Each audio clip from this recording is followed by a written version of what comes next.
오늘에게 주시는 하나님의 말씀은 빌립보서 4장 11절부터 13절까지 말씀입니다.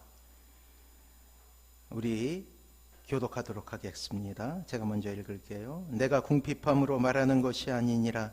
어떠한 형편에든지 나는 자족하기를 배웠노니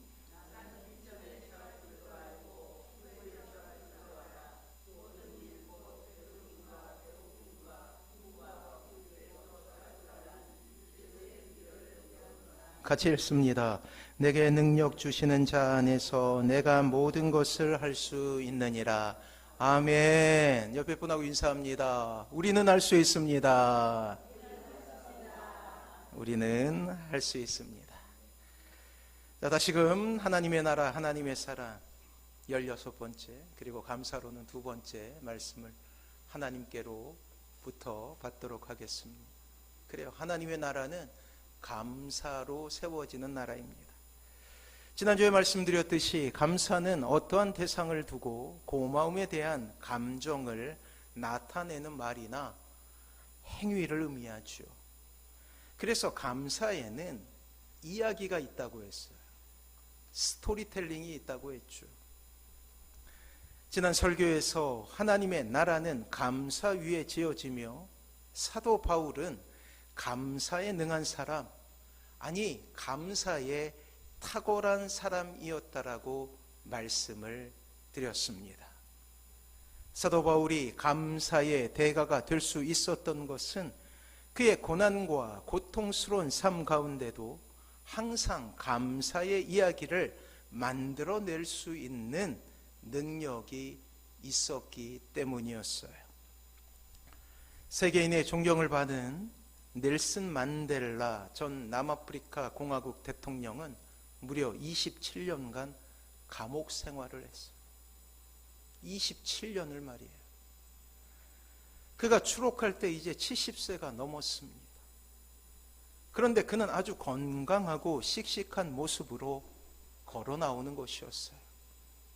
취재를 하러 나온 큰 기자가 물었답니다. 다른 사람들은 5년만 감옥살이를 해도 건강을 잃어서 나오게 되는데 어떻게 27년 동안 감옥살이를 하고서도 이렇게 건강할 수가 있습니까? 라고 말이에요. 그러자 그 넬슨 만델라 대통령은 이렇게 고백합니다. 나는 감옥에서 하나님께 늘 감사했습니다. 하늘을 보고 감사하고 땅을 보고 감사하고 물을 마시며 감사하고 음식을 먹으며 감사하고 강제 노동을 할 때도 감사하고 늘 감사하기 때문에 건강을 지킬 수 있었습니다. 라고 말이에요. 그래요. 감사는 나를 위한 거예요. 넬슨 만델라 대통령은 그 척박한 감옥이라는 환경에서 스스로 감사의 이야기를 만들어내며 무려 27년을 견딜 수 있었던 거예요. 그리고 남아프리카 공화국에서 최초로 흑인 대통령이 됩니다. 자, 사도 바울 역시 자신의 삶 가운데 끊임없이 감사의 스토리를 써내려갔던 사람입니다. 지금 빌립보서를 쓰고 있는 바로 그 감옥이란 상황 속에서도 감사한 만큼 사도 바울은 행복한 사람이 되어갔던 것이에요. 작은 것에도 의미를 부여합니다. 감사의 조건을 찾아 그것을 이야기로 만들어내는 놀라운 능력을 우리에게 보여주고 있다는 거예요.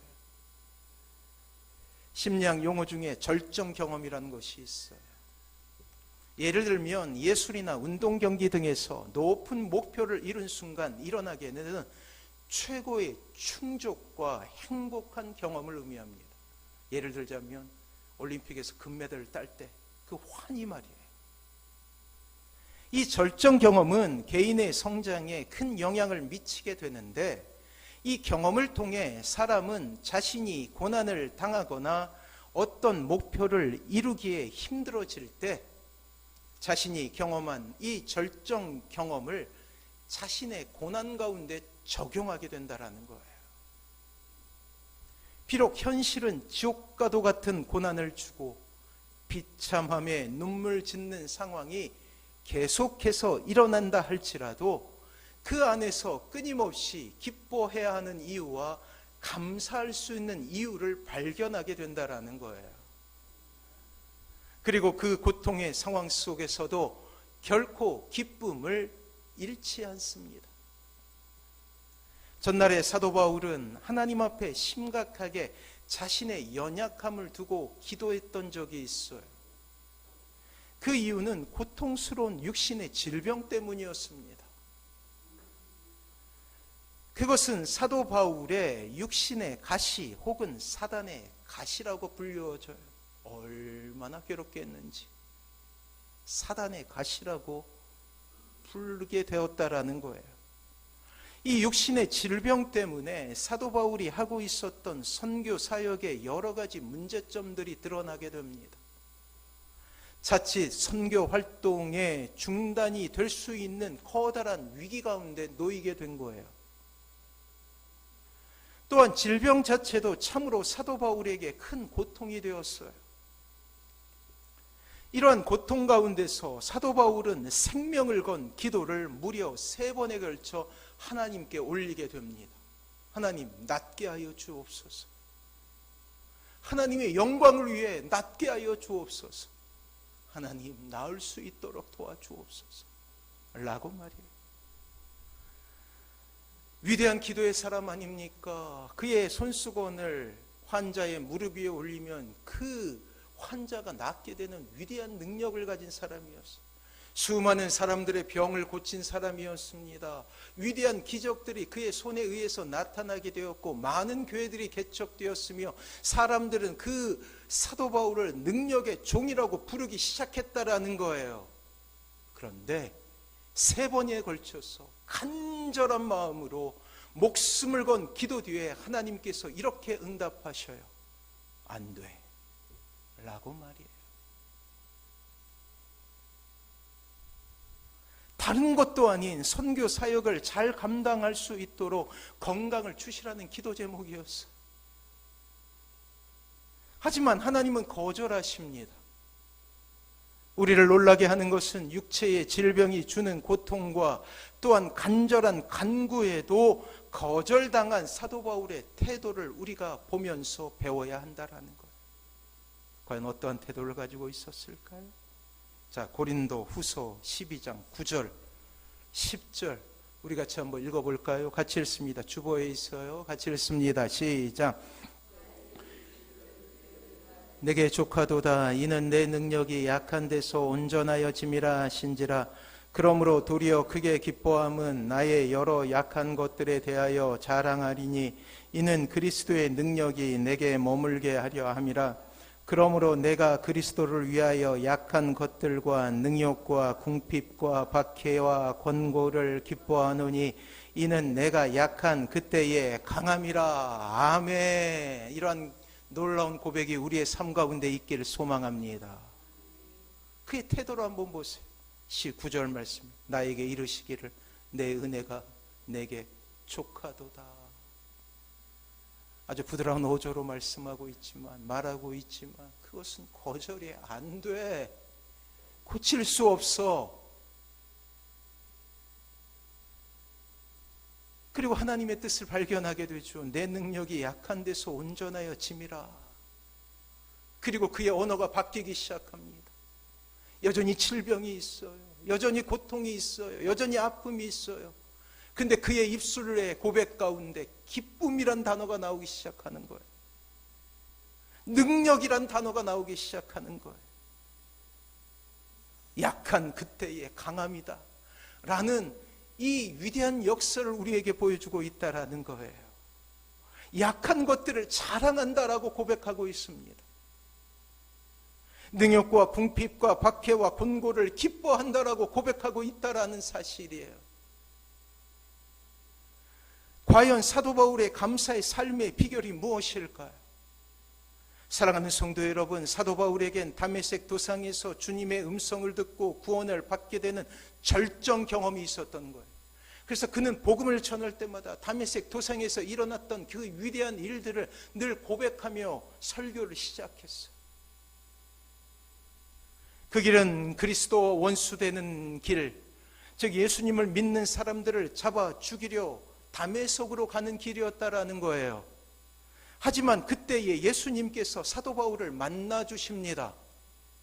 그리고 사도 바울이 그렇게도 혐오하던 크리스찬이 되어가죠. 신자가 되어갑니다. 이것을 사도 바울은 이 절정 경험을 은혜라고 이야기해요. 그리고 이 은혜라는 단어는 평생 사도 바울의 인생 가운데 절정 경험이 되어서 결단코 감사와 기쁨을 잃지 않게 되는 놀라운 힘이 되었다라는 사실이에요. 그리고 자신의 삶에 일어나게 되는 여러 가지 고통을 감사의 이야기로 오히려 바꾸어 버리는 놀라운 은혜를 우리는 발견하게 된다라는 것이죠. 도저히 감사할 수 없는 상황 속에서도 감사를 찾아내는 위대한 인생, 진정 행복한 사람이 될 수 있었던 거예요. 그래요. 사랑하는 성도 여러분, 우리의 삶 가운데 진정한 감사와 행복이 없었던 이유는 바로 그것입니다. 은혜를 잃어버렸기 때문이에요. 오늘 사도 바울은 자신이 기쁨의 사람이요 감사의 사람이며 결단코 행복을 잃지 않는 인생이 될 수 있는 비결을 이 빌립보서를 읽고 있는 우리에게 알려주고 있어요. 지난주에 이어서 골로새서, 역시 감옥에서 쓴 편지였고, 오늘 우리가 읽게 되는 이 빌립보서 역시 감옥에서 쓴 편지. 그런데 오늘 본문에는 그의 행복의 비결이 담겨져 있는 단어가 있습니다. 11절 우리 같이 한번 읽어보죠. 같이 읽습니다. 시작. 내가 궁핍함으로 말하는 것이 아니니라. 어떠한 형편에든지 나는 자족하기를 배웠노니. 아멘. 무엇을 배웠어요?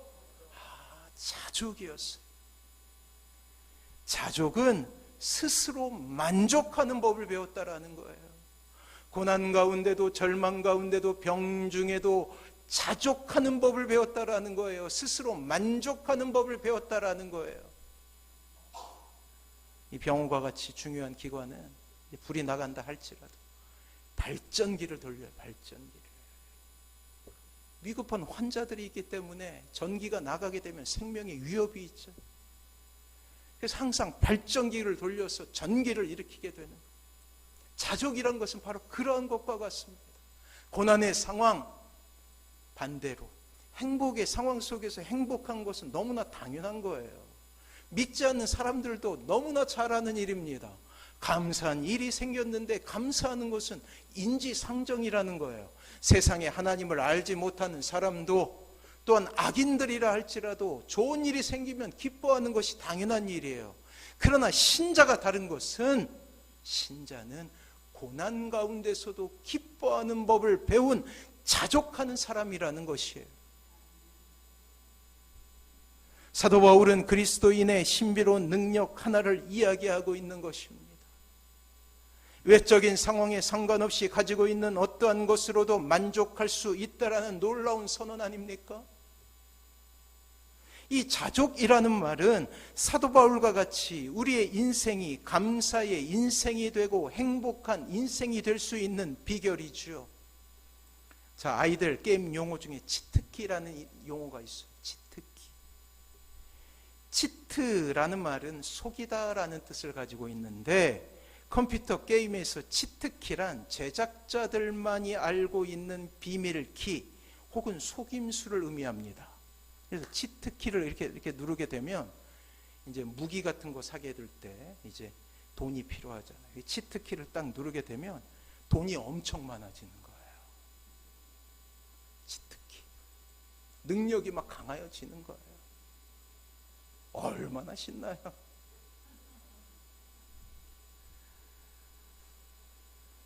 게임을 이길 수 있는 무적이 되는 것입니다. 그런데 신앙생활에도 치트키가 있어요. 여러분들의 삶이 메마르지 않고 고난 가운데서도 기뻐할 수 있고 감사할 수 있는 그 놀라운 일 말이에요. 행복을 우리가 설교했던 적이 있죠. 오랜 기간 우리가 이 땅을 살아가면서 가지고 있는 행복의 기반이 얼마나 연약한지 우리는 먼저 깨닫게 되었죠. 99가지 행복의 조건을 갖춘다 할지라도 한 가지 불행이 우리에게 찾아오게 되면 여지없이 우리는 불행한 사람이 되는 거예요. 이건희 회장에게는 여러 자녀들이 있었어요. 그 중에 아주 사랑했던 자녀가 있습니다. 막내딸이 막내딸. 눈에 넣어도 아프지 않는다. 지금 이재용 회장의 동생이죠. 그 동생이 어떠한 연유인지는 모르겠지만 미국에 유학 중에 목숨을 잃게 돼요. 그것으로 이건희 회장은 깊은 절망에 빠지게 돼요. 아무리 많은 재산이 있고 권력이 있다 할지라도 깊은 절망 속에 빠질 수밖에 없는 거예요. 사랑하는 성도 여러분, 이것이 우리의 삶입니다. 이 땅을 살아가는 우리의 모습이라는 거예요.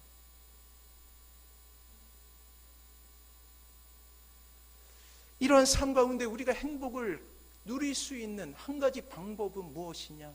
예수 그리스도를 얻는 거예요. 이것을 믿으시기 바랍니다. 그래서 우리에게 불행의 조건 99가지가 있다 할지라도 예수 그리스도라는 행복의 조건 하나를 갖추게 되면 우리는 행복한 사람이 될 수 있다라고 배우지 않았습니까? 사랑하는 성도 여러분, 여러분들에게 묻습니다. 여러분들은 행복하십니까? 성경에서 말하는 자족은 외적인 상황에 상관없이 가지고 있는 어떠한 것으로든 만족한다라는 의미예요. 원죄를 가진 인간은 끊임없이 타인의 행복을 빼앗아야만 그 안에서 만족을 얻는 존재 아닙니까? 인간의 삶 가운데 결코 자족이라는 말은 있을 수 없는 용어라는 거예요. 불가능이라고요. 그렇습니다. 자족은 결코 인간의 자연스러운 반응일 수 없습니다. 그래서 사도 바울은 오늘 말씀을 통해서 그 자족은 배워야 한다고 했어요. 한번 볼까요? 11절이에요. 같이 한번 읽어보죠. 시작. 내가 궁핍함으로 말하는 것이 아니니라 어떠한 형편에든지 나는 자족하기를 배웠노니. 배웠다라고 표현하고 있는 거예요. 자족은 인간의 여러 가지 행복의 조건과 독립되어진다라는 거예요. 99가지의 불행의 조건들이 우리의 인생 가운데 온다 할지라도 그것 때문에 불행해지지 않는 법을 배운 거예요. 바울은 만족이라는 차원에서 그리스도를 제외한 모든 것에서 자신이 독립되고 있음을 이야기하고 있다라는 거예요. 건강에서, 물질에서, 관계 속에서. 사랑하는 성도 여러분, 그것에 얽매이면 가장 괴로운 것은 누구예요? 나예요. 나. 그래서 자족은 나를 위한 거예요. 하나님을 위한 것이 아니에요. 감사는 하나님께 영광을 돌리는 것이기도 하지만 먼저는 나를 위한 것이라고요. 내가 행복하기 위해서. 다른 말로 하면 그리스도 외에 다른 것에서 만족할 수 없다라는 놀라운 고백입니다. 반대로 아무리 큰 고통과 좌절이 우리를 괴롭힌다 할지라도 그리스도 때문에 항상 행복할 수 있다라는 이 놀라운 고백 말이에요. 여러분을 위해서. 다시 우리는 이 자족이란 말을 이해하기 위해서 다시금 다메섹이라는 절정 경험으로 돌아갈 필요가 있어요. 사도 바울은 이 다메섹에서 하나님과 원수된 길을 청산하게 되죠. 그리스도인이 됩니다. 사도 바울의 인생 가운데 가장 행복한 경험, 이 놀라운 사건을 우리는 지난주 말씀을 통해서 알게 되었어요. 자신이 누려왔던 모든 것을 배설물로 여길 수 있는 놀라운 변화 기억하십니까? 제발 기억하십시오.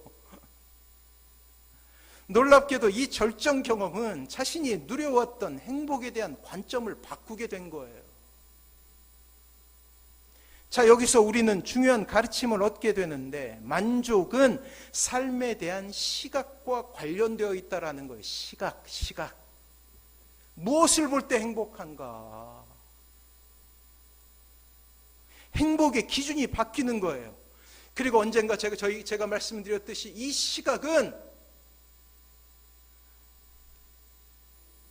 또 무엇과 관계 있다고 했죠? 믿음과 관계 있다고 그랬잖아요. 믿음은 바라는 것들의 실상이요. 보는 거예요. 이루어지지 않았지만. 그것이 켜켜이 쌓이고 쌓이게 되면 비전이 되는 거예요.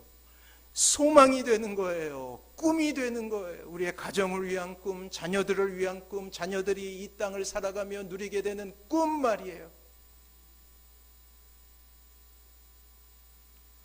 지금까지 나에게 기쁨이 되어왔던 것을 청산하고 하나님께로 시각을 돌립니다. 그리고 하나님만으로 만족하게 되는 거예요. 이 위대한 결단과 이 위대한 행복에 대한 대전환이 일어나게 되는 거예요. 사도는 이것을 배웠다라고 고백해요. 배웠다. 이 시대를 어떻게 정의할 수 있을까요? 이 말세의 특징에 대해서 사도 바울이 이야기한 적이 있어요. 이 말세의 특징은 영적으로 혼미한 세상, 진리가 진리 아닌 것으로 여겨지는 시대, 진리가 아닌 것이 진리로 여겨지는 시대를 우리가 살아가고 있다는 거예요. 110년 전 이 땅의 선교사들이 발을 디디며 이루어졌던 것이 바로 무당과 샤머니즘이라는 영적인 어둠을 몰아내는 것이었어요. 하지만 120년이 지난 뒤 다시금 이 땅을 무당이 농락하고 샤머니즘이 창궐하고 있음을 우리는 바라보지 않았습니까? 절대 권력을 가진 대통령마저도 그런 삶을 살고 있었다라는 거예요. 심지어 예수를 믿는 사람들이라 이야기하면서도 결정적인 순간에는 무당을 쫓아다니는 사람이 있다라는 사실입니다. 이 안에서 끊임없이 백성들은 좌절을 경험했죠. 헬조선, 엠포세대, 금수저, 은수저, 동수저, 흑수저, 이 땅의 젊은이들을 지배하고 있는 언어 아닙니까? 안 된다라는 거예요. 포기한다라는 거예요. 헬조선은 청년 실업, 자살, 빈부격차, 아무리 노력해도 아무것도 이룰 수 없다라는 그러한 절망을 이야기해요.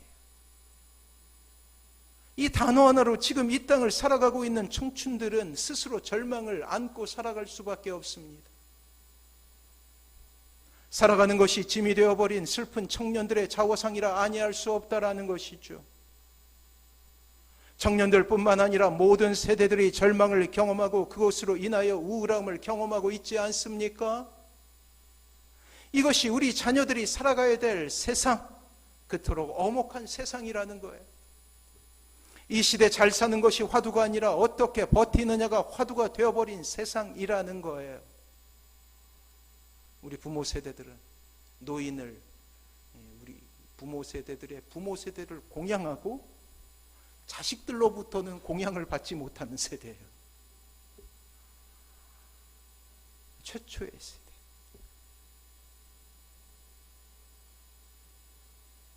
그래요. 눈 뜨고 보면 다 절망이죠.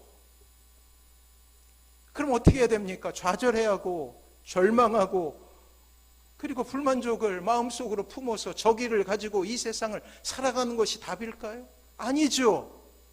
만족함을 누려야 되지 않습니까? 누구를 위해서? 나를 위해서. 그리고 내가 행복해야 주위 사람들을 행복하게 할 수 있다. 우리의 날카로운 언어의 대부분은 내가 불만족하기 때문입니다. 내가 만족스럽지 못하기 때문이에요. 내가 어느 순간에 불행하다고 느끼기 때문에 일어나는 일이라는 거예요. 그런데 성경은 오늘 놀랍게도 우리에게 이야기하고 있습니다. 그래요. 이 시대 우리가 살아가야 될 세상에서 하나님의 뜻을 찾고 희망을 붙들 때 진정한 행복을 누릴 수 있다라고 성경은 이야기하고 있다라는 거예요.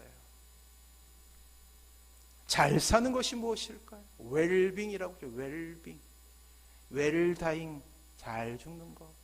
웰빙, 잘 사는 것. 화두예요. 이 땅을 살아가면서 과연 어떻게 해야 신자로서 잘 살 수 있을까요? 이것은 비단 지금 이 시대를 살아가고 있는 신자의 고민만은 아니었어요. 조금이라도 이 세상 외에 영적인 세상이 있음을 알고 있었던 이들에게 이러한 주제는 너무나 오래된 고민이자 삶에 대한 태도였습니다. 그래서 소크라테스는 신전에 있었던 그를 이용해서 너 자신을 알라라고 고백했던 거예요.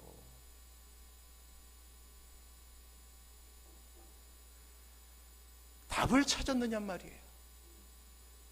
신자가 잘 살기 위해서 두 가지가 충족되어야 합니다. 잘 들으십시오. 특별히 사랑하는 자녀 여러분, 잘 들으시기 바랍니다. 저의 소망은 여러분이 행복한 사람이 되었으면 하는 것이, 그렇잖아요. 자녀들도 크고 있잖아요. 3명이나. 자녀들이 행복한 것을 바라죠.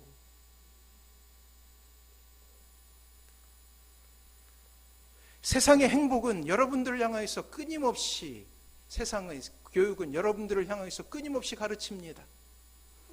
행복에 대해서 이렇게 가르쳐요. 행복은 어떤 조건을 갖추면 된다라고 이야기합니다. 이것이 학교 생활을 통해서 우리가 배우는 행복의 정의잖아요. 조건을 갖추라는 거예요.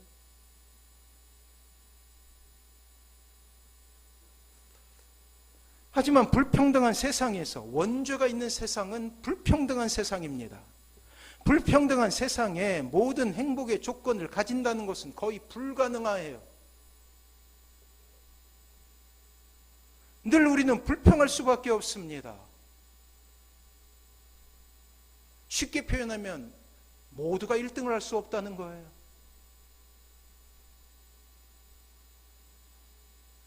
성경은 행복하기 위해서 조건을 갖추는 것이 아니라 행복한 사람 자체가 되라고 하는 거예요. 존재 자체로 행복한 사람 말이에요. 이것은 세상의 교육이 가르쳐주지 않습니다. 아무리 열심히 학원을 다닌다 할지라도 결코 학원에서는 가르칠 수 없는 이야기예요. 행복한 사람이 되면 행복하지 않은 조건에서도 우리는 행복할 수 있게 되는 것이죠. 절정 경험을 갖게 되면 말이에요. 그래서 행복하기 위해서, 진정한 행복을 누리기 위해서 우리는 두 가지 지식이 필요합니다. 첫 번째는 하나님을 아는, 이 땅에 하나님을 아는 지식만큼 참된 삶에 대한 진정한 스승은 없습니다. 원죄의 영향 아래 인간은 하나님을 아는 지식에 아주 심각하고도 치명적인 상처를 입게 되었어요. 그래서 행복이 아닌 것을 행복으로 여기며 찾아다니게 된 거예요. 그래서 선악과를 따먹었고, 그래서 가인이 아벨을 죽였어요. 행복이 아닌 곳에서 행복을 찾으려고 하니 말이에요. 자신만 불행할 뿐만 아니라 주위 사람도 불행하게 만듭니다. 스스로 하나님이 되고자 하는 아담의 범죄는 심각한 결계를 초래하게 되는데, 하나님을 잃어버림으로 자신을 잃어버리게 된 거예요.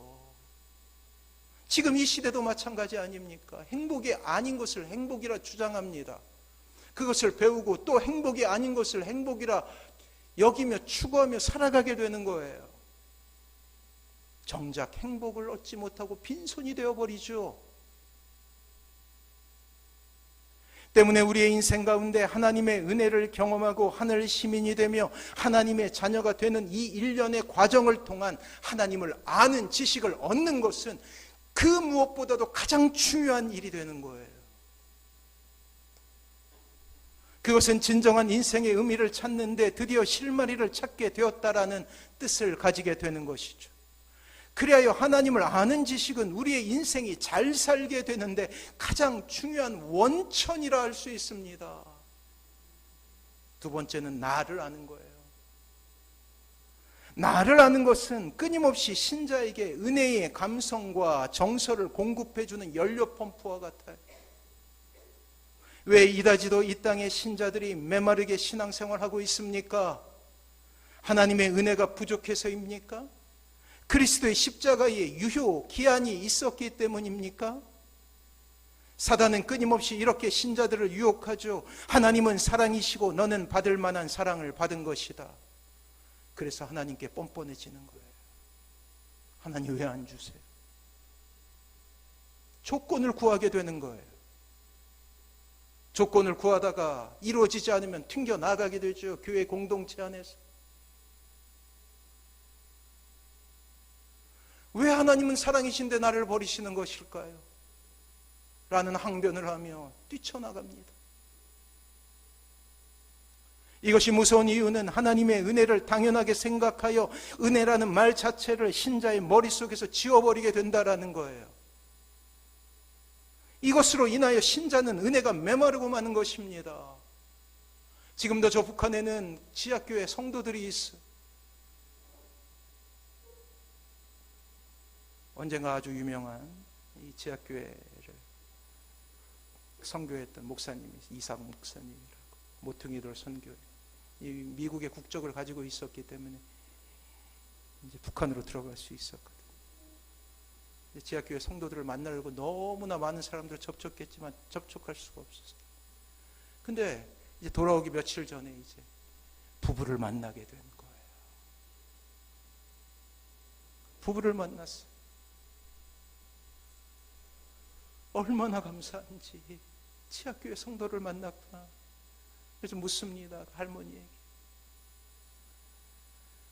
할머니, 소원이 무엇이에요? 라고 했더니 본인이 어렸을 때 배웠던 찬양이 있다라는 거예요. 그게 뭐냐면, 예수 사랑하심은,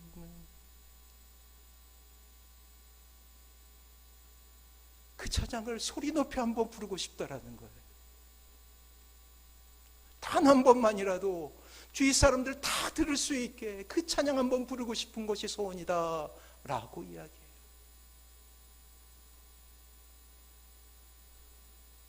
사랑하는 성도 여러분, 이 자리에 여러분들이 예배하러 나온 것은 하나님의 은혜가 아니고는 할 수 없는 일이에요. 지나가다 사람들이, 교통사고로 죽어가는 사람들이 얼마나 많이 있습니까? 배를 타고 가다가 300명이 넘는 아이들이 죽었어요.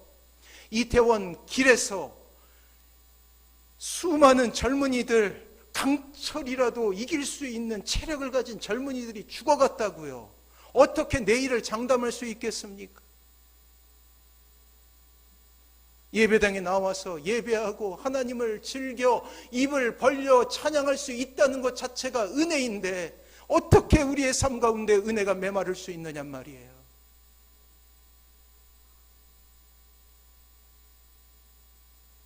사도 바울의 인생을 뜨겁게 만들고 인생이 마르지 않는 열정으로 불태워졌던 것은 그가 늘 다메섹이라는 은혜의 자리에 머물렀기 때문입니다.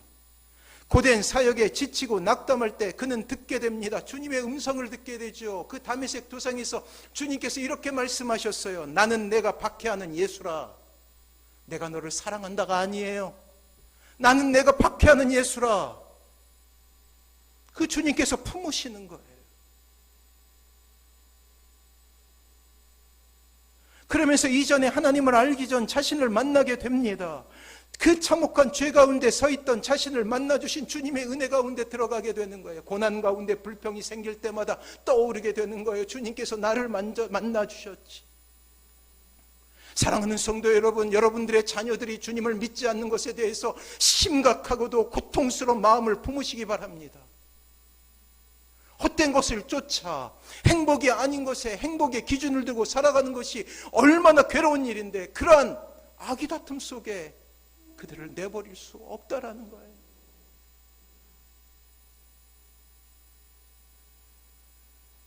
오늘은 가족과 함께하는 주일 아닙니까? 여전히 우리의 주변에는 하나님을 알지 못하는 가족들이 있고 친척들이 있고 형제자매들이 있어요.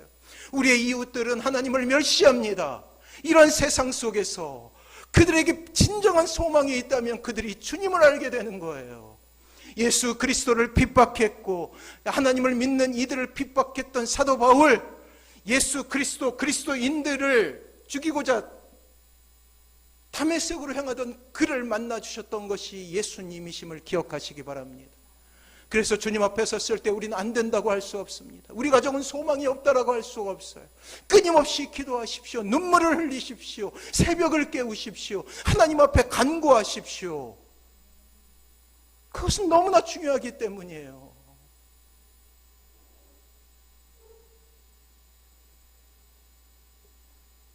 이어 우리는 사도 바울의 개인의 간증을 통해 감사하는 삶을 위해 구초적으로 자족하는 인생을 보게 되죠. 자, 12절입니다. 12절 같이 한번 읽어봅니다. 시작. 나는 비천에 처할 줄도 알고 풍부에 처할 줄도 알아. 모든 일 곧 배부름과 배고픔과 풍부와 궁핍에도 처할 줄 아는 일체의 비결을 배웠노라. 한 단어로 표현해 볼까요? 행복한 사람이 되었다라는 거예요. 자녀들에게 이것 가르쳐줘야죠. 근해 공식보다 이게 훨씬 더 중요해요. 영어 단어 외우는 것보다 이게 훨씬 더 중요해요. 중요하잖아요. 그는 나면서부터 로마인이었고 가멜리엘이라는 위대한 스승의 제자였으며 많은 재물을 상속할 상속자였고 이스라엘의 지도자가 될 만한 실천가이자 정치가였습니다. 하지만 그는 행복한 사람이 아니에요. 자, 우리는 또한 사도 바울의 비천도 알지요. 그는 고린도 후서를 통해서 이렇게 고백합니다. 예수님을 위해 40에 하나 감한 매를 5번 맞았다고 표현해요. 왜 40에 하나 감한 매냐면 40대가 넘어가면 죽기 때문이에요. 그리고 3번 태장으로 맞았고 돌로 맞고 3번 파손하고 일주야를 바다에 헤매었으며 강의 위험과 강도의 위험과 동족의 위험과 이방인의 위험과 시내의 위험과 광야의 위험과 바다의 위험을 당했으며 수고하고 애쓰며 자지 못하고 굶주리며 목마르고 여러 번 굶고 춥고 헐벗은 인생을 살았습니다. 이것이 사도 바울의 인생이었다는 거예요. 다메섹 도상에서 주님을 만나고 난 이후에. 그런데 그가 이렇게 고백하잖아요. 그럼에도 불구하고 나는 행복한 사람이다. 감사한다. 라고 고백하는 거예요. 이렇게 늘 감사로 행복으로 자신의 삶을 채우는 놀라운 일들이 일어나게 된 것이죠. 그리고 사도는 그것을 비결, 즉 세상이 도무지 알 수 없는 비밀이라고 표현해요. 사랑하는 성도 여러분, 이것이 진짜 신자의 삶임을 기억하시기 바랍니다. 사랑하는 자녀 여러분, 이것을 배워야 되는 거예요.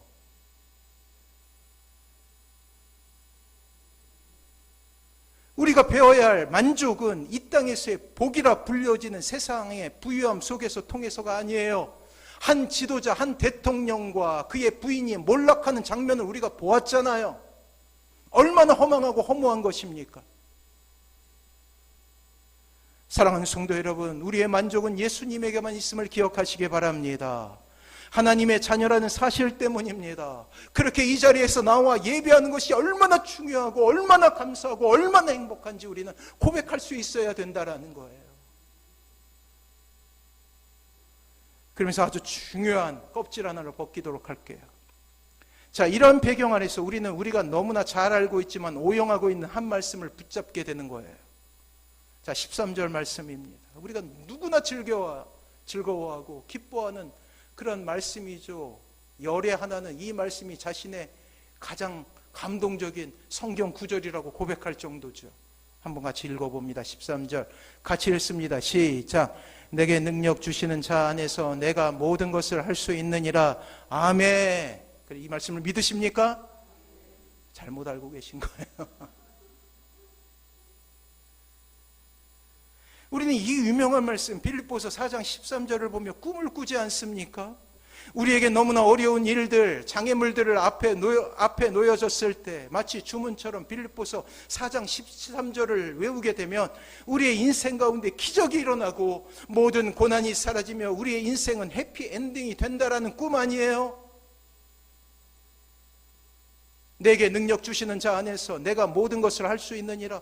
꿈도 이루고 믿음도 고백하는 것처럼 보이잖아요. 얼마나 멋진 고백입니까? 계속 반복하다 보면 진짜 그러한 삶이 일어날 것 같은 소망이 생기기도 합니다.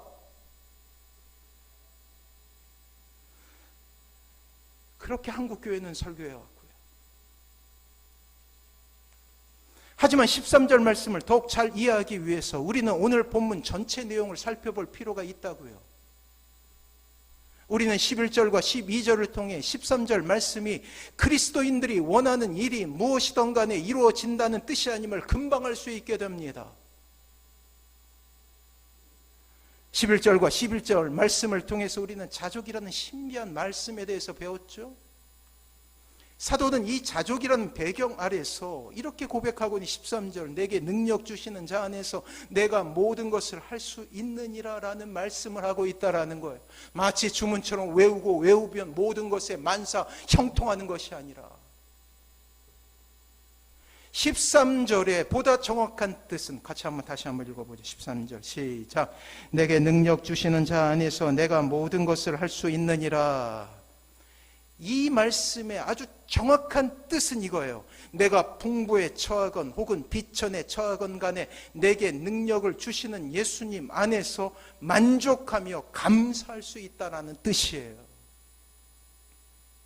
병에 들어도 행복할 수 있어요. 물질을 잃어도 행복할 수 있다라는 그런 위대한 말입니다. 혹 하나님께서 은혜를 베풀어 주셔서 내 삶 가운데 부유함이 있게 되면 그것으로 인하여서 더 감사합니다라는 표현이에요. 하나님의 영광을 위해서 이 물질을 사용하게 되니 얼마나 감사한 일입니까? 라고 표현하는 거예요.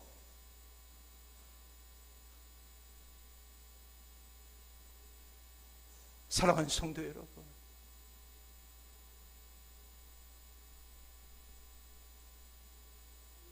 따지고 보면 우리의 인생의 만사형통, 즉 하는 일마다 잘되고 하는 사업마다 성공하는 것보다 아무리 고통스럽고 힘든 환경 속에서도 기뻐하고 감사로 살아갈 수 있다면 그것이 오히려 더 큰 기적이 아닙니까?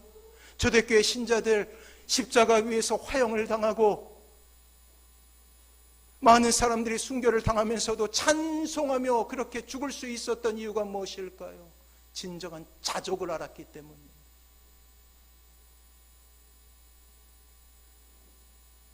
불평과 불만 가운데서 자유롭고 늘 감사 속에 행복을 느낄 수 있다면 이것이 진짜 기적이라는 것이죠. 그리고 이 기적, 이 자족의 기적은 여러분들의 삶을 바꾸게 됩니다. 여러분들의 삶을 바꿀 뿐만 아니라 여러분들의 주위에 있는 사람들의 삶도 바꾸게 된다는 것. 여러분들의 언어가 바뀌고 여러분들의 행위가 바뀌자 그들도 다르게 생각하게 된다는 거예요. 다윗은 이러한 삶을 살았던 몇 안 되는 위대한 신앙인이었죠. 시편 23편을 통해 이렇게 고백합니다. 1절 말씀 같이 한번 읽어볼까요? 시편 23편 1절 시작. 여호와는 나의 목자시니 내게 부족함이 없으리로다. 얼마나 위대한 고백 아니에요? 만사형통보다 더 위대한 고백은 이거 아닙니까? 그런데 이 고백의 배경이 중요해요. 4절 말씀에 그 배경이 있어요. 같이 한번 읽어볼까요? 시작. 내가 사망의 음침한 골짜기로 다닐지라도 해를 두려워하지 않을 것은 주께서 나와 함께 하심이라. 주의 지팡이와 막대기가 나를 안위하시나이다. 뭐라고 표현해요? 내가 사망의 음침한 골짜기를 다녔지만 주님을 만나게 되니 하나님의 은혜를 경험하고 보니 이제 그 모든 조건이 나를 만족하게 하는 것이 아니라 하나님만으로 만족하는 인생이 되었습니다라는 위대한 고백이었던 거예요. 이런 놀라운 고백이 우리의 고백이 되기를 원합니다.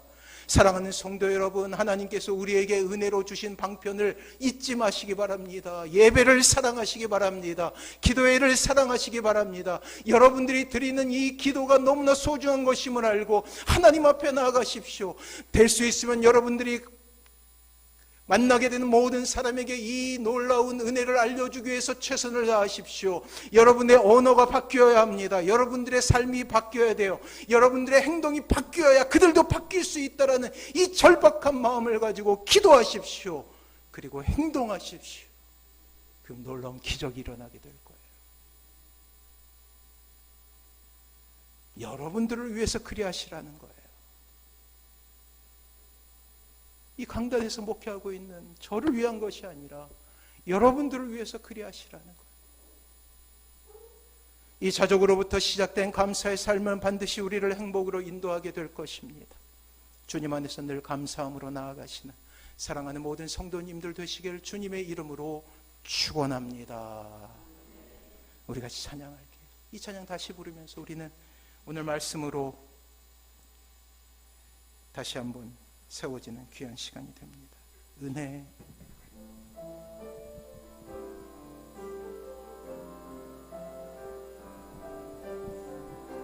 우리 가사를 잘 생각하면서 내가 누려왔던 모든 것들이,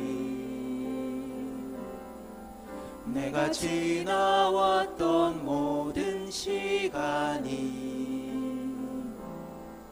내가 걸어왔던 모든 순간이 당연한 것 아니라 은혜여소.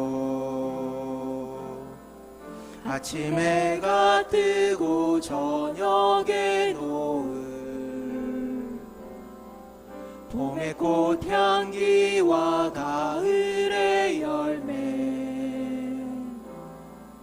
변하는 계절의 모든 순간이 당연한 것 아니라 은혜여소. 모든 것이 은혜,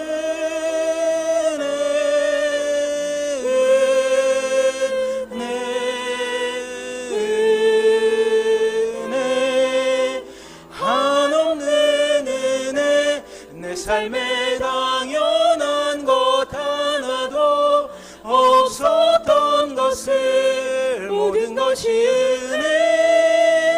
은혜여소. 내가 이 땅에 태어나 사는 것, 어린아이 시절과 지금까지 숨을 쉬며 살며 꿈을 꾸는 삶, 당연한 것 아니라 은혜여소. 내가 하나님의 자녀로 살며 오늘 찬양하고 예배하는 삶, 복음을 전할 수 있는 축복이 당연한 것 아니라 은혜여소. 모든 것이 은혜,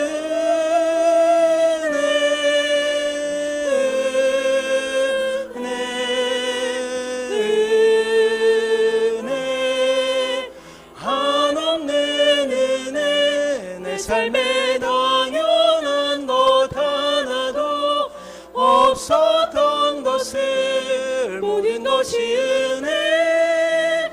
은혜여소. 사랑하는 성도의 시간 같이 기도할 거예요. 우리 침묵으로 주님 앞에 기도하길 소망합니다.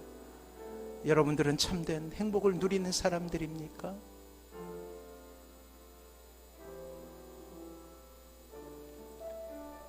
감사하는 삶을 사는 인생입니까? 하나님은 여러분들에게 감사의 삶이 되기 원하시오. 조건에 상관없이 하나님의 은혜로만 만족하는 인생, 하나님을 사랑하는 인생이 되십시오. 오늘같이 침묵으로 주님 앞에 나아갈 때 하나님 은혜로 사는 인생이 되게 하여 주시옵소서.